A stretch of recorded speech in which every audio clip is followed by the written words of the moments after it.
Самая душевная акция «Наши дети» давно стала неотъемной часткой новогодних святаў. Кожны год падтрымліваюць дабрачынную традыцыю грамадскія арганізацыі аб'яднання, працоўныя калектывы, установы, прадстаўнікі адміністрацыі і многія іншыя. Гэта людзі, якія ствараюць атмасферу свята тым, хто ў гэтым мае патрэбу ў першую чаргу. Мы приложили максимум усилий, чтобы в этих непростых условиях все же чудо свершилось. Естественно, будут все мероприятия проходить и в наших районных центрах, и в городах, и в каждой школе, и в каждом детском саду.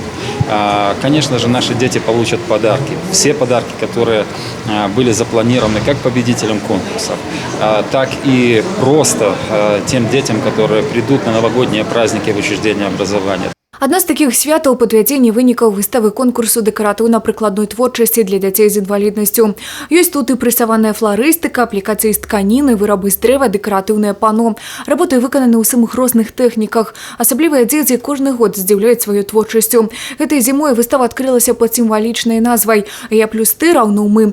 Тварыць добрыя справы важна. Галоўнае – аб'яднаць намаганні. И вот это объединение, оно нужно детям, у которых есть особенности в психофизическом развитии. Оно нужно их родителям обязательно.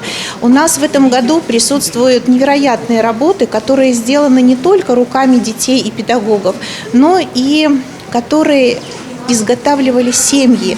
Крайне важно, чтобы они все-таки почувствовали, что они не одни в этом мире, что им есть добрые люди, которые готовы им помогать, которые готовы их выручать, которые готовы с ними идти по жизни, которые от сердца к сердцу готовы дарить им свою любовь, свое понимание, свою заботу.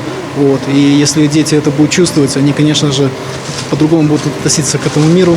Фінальным этапам стала ўзнагароджанне пераможцаў выставы конкурсу. Віншаванне ўручэнне падарункаў чакала дзяцей у Жабінкаўскім, Ганцавіцкім і Вацевіцкім раёнах. Для гэтых хлопчыкаў і дзяўчынак перамога ў творчым конкурсе – добрый стимул для далейшага развіцця свайго таленту. Мы очень рады, и особенно такой огромный подарок. Мы так мечтали о своей площадке, и это будет началом для нее, потому что у нас нету для детей площадки. Сейчас летние лагеря эти все, и это прям самый замечательный, наверное, подарок, который только можно получить. Просто надо верить в чудо, оно обязательно будет. Ні адно дзіця не павінна застацца без увагі, клопату і падарункаў, бо чужых дзяцей не бывае. Юлія Селюк, Роман Філюціч, телерадыёкампанія «Брест».